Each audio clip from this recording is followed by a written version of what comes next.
वाह। भरपेट खाने के बाद वह फिर वेंडिंग मशीन के पास आया। इस बार लिखा था 2 सिक्के डालें। उस आदमी ने बिना झिझके पहले मिले दोनों सिक्के अंदर डाल दिए, पर जैसे ही अंकल ने कोला की बोतल पकड़ी, वही पुराना चूहा फिर आ गया जो उनसे छीनने की कोशिश में था। सब डर के मारे जल्दी से कैन पकड़कर बैठ गए। एक ही पल में उस आदमी के साथ कुछ अनहोनी हो गई और वह गायब हो गया जैसे कभी था ही नहीं। ये सब इतना अचानक हुआ कि कोई कुछ समझ ही नहीं पाया कि आखिर हुआ क्या।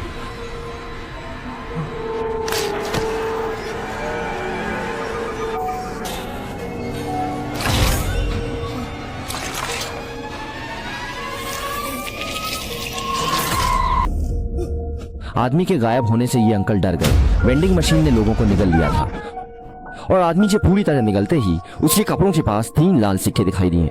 वेंडिंग मशीन को सामान्य होते देख लालच ने डर को हरा दिया। आदमी कपड़ों के पास भागा, उनमें पैसे ढूंढने लगा।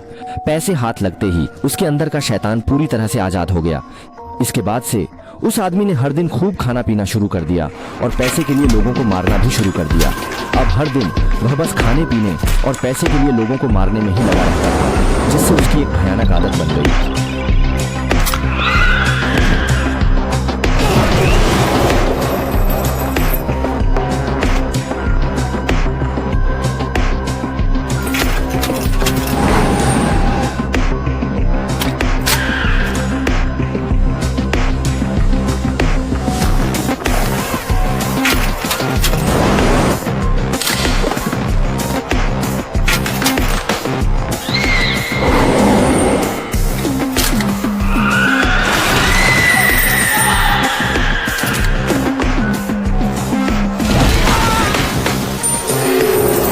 मगर यह सिलसिला ज्यादा दिनों तक नहीं चला। एक दिन वह नशे में धुत मेट्रो स्टेशन पर बेतरतीब ढंग से घूम रहा था जब उसने अपने ही आप को वेंडिंग मशीन के सामने पाया, और तभी उसे एहसास हुआ कि वह एक अनंत लूप में फंस चुका है।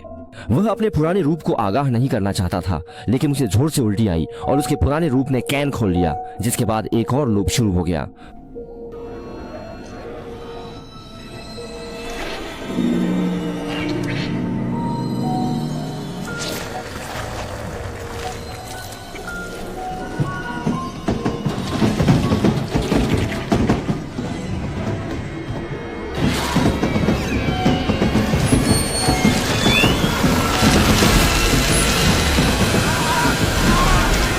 वो निराशा और बेबसी सिर्फ वही महसूस कर सकता था, और यहीं दूसरी कहानी खत्म होती है।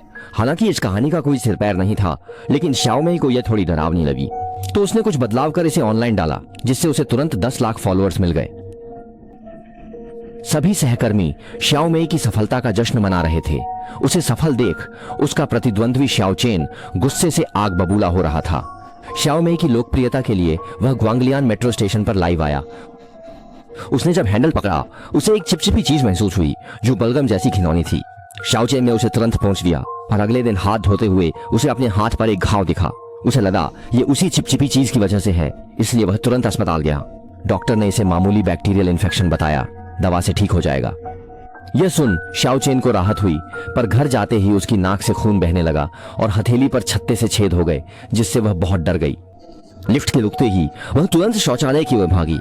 यह देखकर चौंक गई कि उसके दूसरे हाथ और पूरी बांह पर भी वैसा ही हो गया था। लेकिन बात यहीं खत्म नहीं हुई, उसकी गर्दन पर भी वही घाव थे। उसने मरहम लगाने की सोची, पर वह गिरकर किसी और को मिल गया।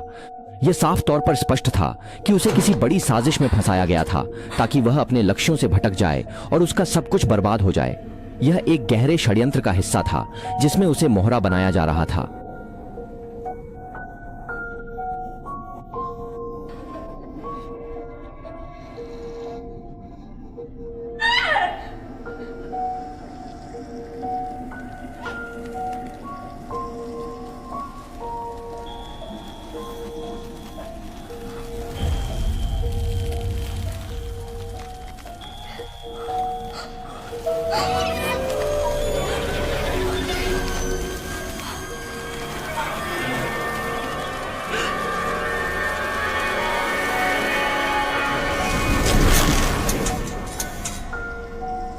श्याओचेन की मौत के बाद कहानी श्याओमेई पर आती है, जो प्रशासक से मिली और उसने भी